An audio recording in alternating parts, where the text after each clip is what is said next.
Alright, welcome back to week 6, part A.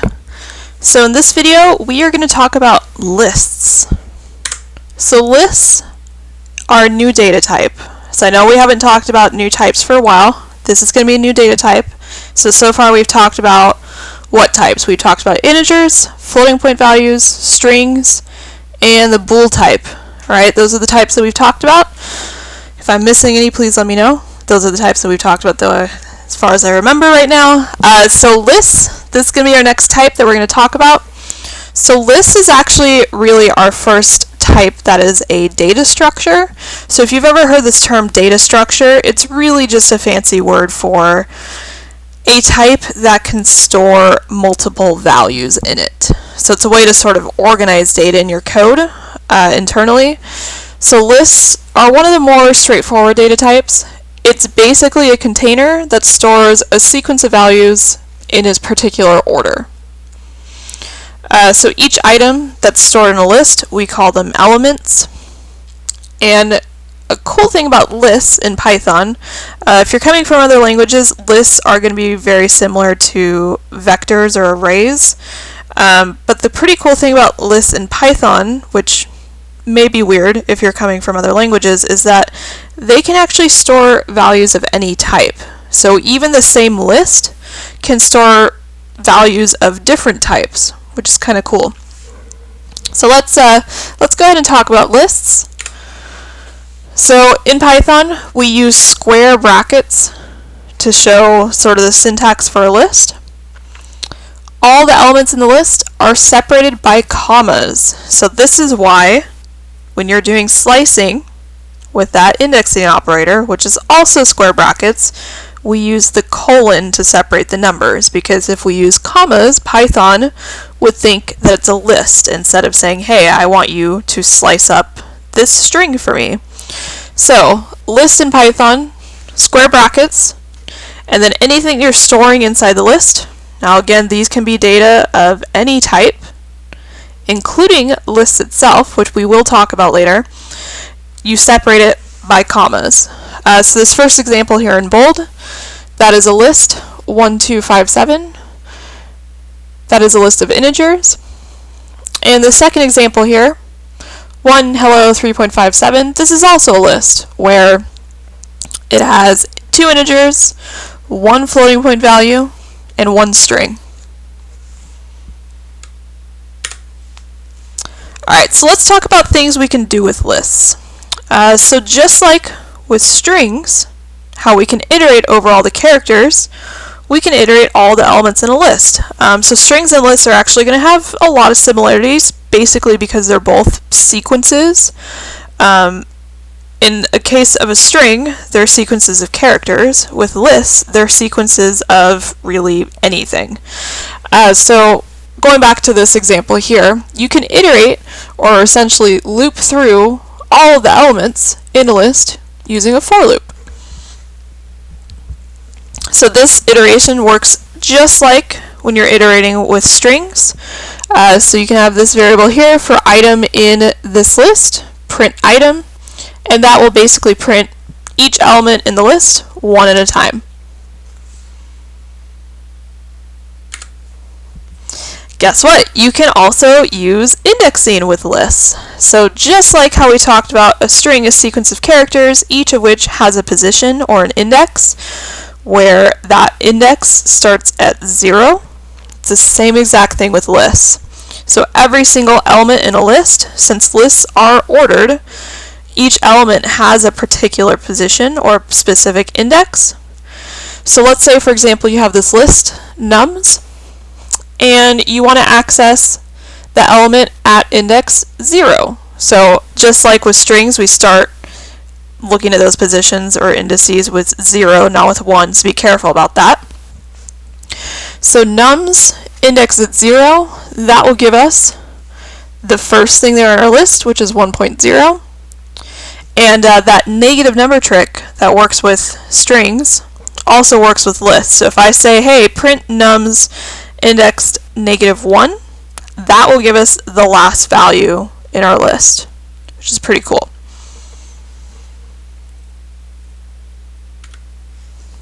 Alright, so common bugs, just like with strings, it's very easy to get an index error when you have a list index or you put an integer inside this indexing operator where that index doesn't actually exist in the list because it's too high, for example. You can get the same exact error with lists. So again, just be very careful when you are using this indexing operator. So in this example, we have a list with strings, Python, C, Java, and then we say, hey, go ahead and look up the element at index 3 in that list and print it. So this won't work, and the reason again behind why this isn't going to work is because there is nothing at index 3 in this list. Python is at index 0, C is at index 1, Java is at index 2. There is nothing at index 3.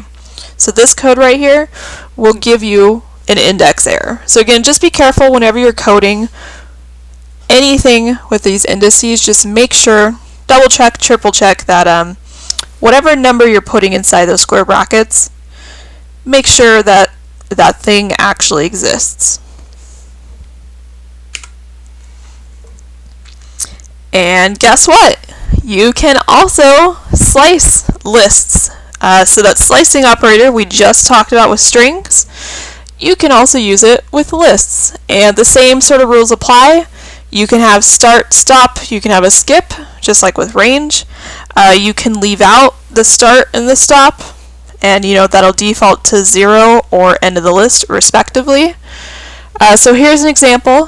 Here's a list of strings. Basically each string represents a day of the week, so Sunday, Monday, Tuesday, Wednesday, Thursday, Friday, Saturday. And we're going to go ahead and slice up this list. So we're going to print out the slice of the list starting at 2, ending at index 5, but again we don't include index 5. So the item in this list that is at index 2 is going to be that T string, the Tuesday string, right? Because we start Sunday is at 0, Monday, the M will be at 1, T, Tuesday, is going to be at 2. So when we slice up this list from 2 to 5, we're going to get this. TWR, Tuesday, Wednesday, Thursday. Now, something I do want to point out about this slicing operation with lists, it will give you a list. So you might have maybe expected it to just give the strings, Tuesday, Wednesday, Thursday, but it will give you those strings or those elements, maybe they're not strings, but it'll give you those elements inside of a smaller list. So please do keep that in mind. When you slice a list, the result of that slicing operation will be another list.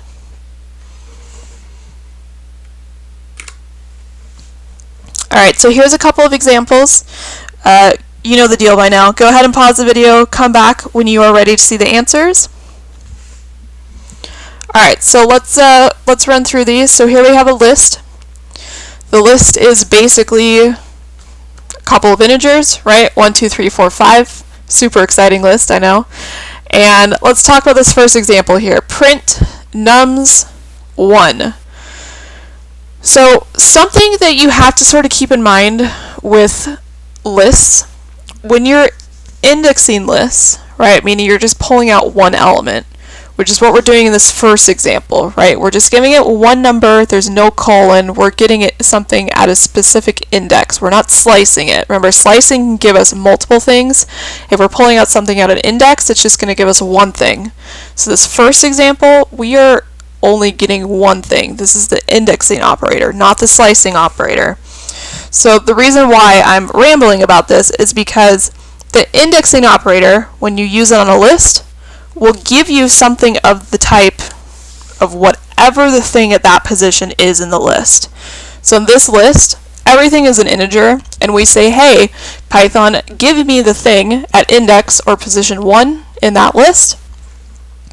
Now this one's a little bit tricky, right, because the thing at position 1 is actually the integer 2, just because of how Python counts, right? We start with the positions at 0, then 1, then 2. So the thing at position 1 is really the integer 2. But note that this first print, this first nums square bracket 1, this is indexing. This is giving us something of type integer because that is the type of the thing at that position 1. The reason why I'm saying that is because this next example, print nums sliced, starting at 1, going up to, but not including 3. So remember, the rule about slicing is when you slice a list, the thing that you're going to get back is another list. So you need to pay really close attention to your types here. Indexing operator with lists is going to give you something of whatever type the thing is at in that position of the list. Slicing is always going to give you another list. Alright, let's talk about this third example. We're doing another slice, and I know it's a slice because of that colon.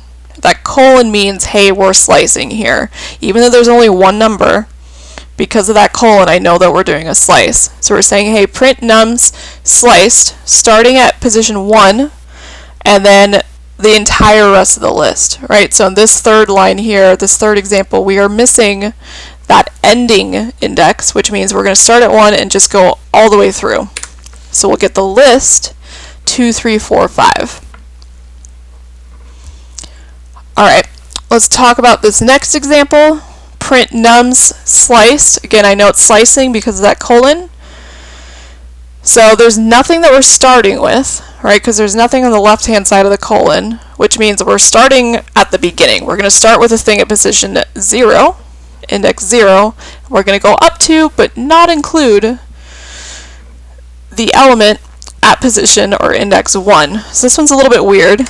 This will give us a list with just one thing in it, and it's the thing at position 0, which is the number 1. And again, the reason for that, we're starting at 0.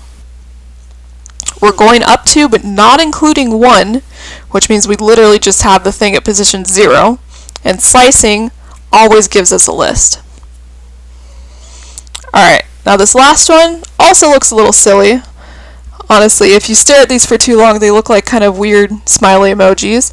But this last one here, nums square bracket colon, that means, again, we're slicing. We did not get a start and we did not get an end. So if we don't get a start, we start at 0. If we don't get an end, we just go through the whole thing. So in this case, it's just going to give us the whole thing, basically. We're going to get the whole list back. Alright, if you have any questions about these examples, please do let me know.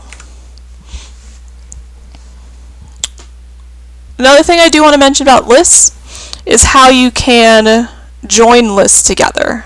So just like with strings, we have that string concatenation operator, that plus sign. You can do the exact same thing with lists. So you can use the concatenation operator to join two lists, and it works kind of the same as strings. It will basically make one big list, and it smushes the two lists together, and it'll go in order. So in this example, list 3 first has list 1, then has list 2. So the big list that you'll get, list 3, will be a list that has do, mi, so, because that's list 1, that's coming first, and then 1, 2, 3.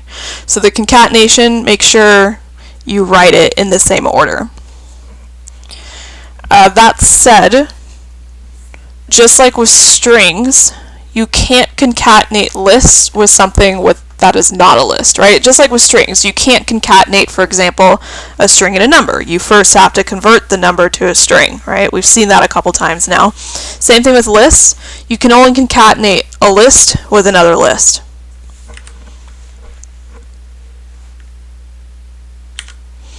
Alright, so then that said, let's talk about how you can add another element to a list. So the previous example was showing how if you have two lists, you can sort of smush them together into one big long list. What if you have a list and you just want to add one more thing to the list?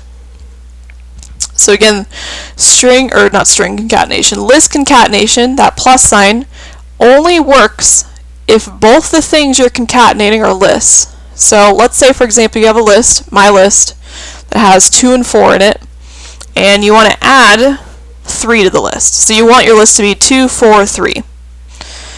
So again, since list concatenation only works if both the things you're concatenating are lists, you can't just say, hey, take my list plus 3. That will not work because my list is a list and 3 is an integer. So you cannot concatenate a list and an integer. That will not work. So this first example here, this will actually give you an error message. So your options for adding something to a list are to either do something like this second example here where you say, hey, go ahead and concatenate my list with a list that has 3 in it. That works. Or even more simply, and this is the preferred method, is to say my list dot append and then whatever you want to tack onto the list. So this dot append, this will basically add an element to the end of your list there. So in general, with append, you have a list, and then you say dot append, and then inside that append parentheses, you have an item. That item will be added to the end of the list automatically. Now, something that's interesting about this syntax that I do want to point out is note, and it's even more apparent here, on this bottom example here, to append this 3 to my list, I simply say mylist.append 3. I do not say mylist equals mylist.append 3. That will not work. So please do keep that in mind. When you are appending something to a list, you do not need to do an assignment statement. In fact, you should not do an assignment statement if you are using this append method. You should just say list.append item. Alright, do let me know if you have any questions about this. Otherwise, I'll see you in the next video.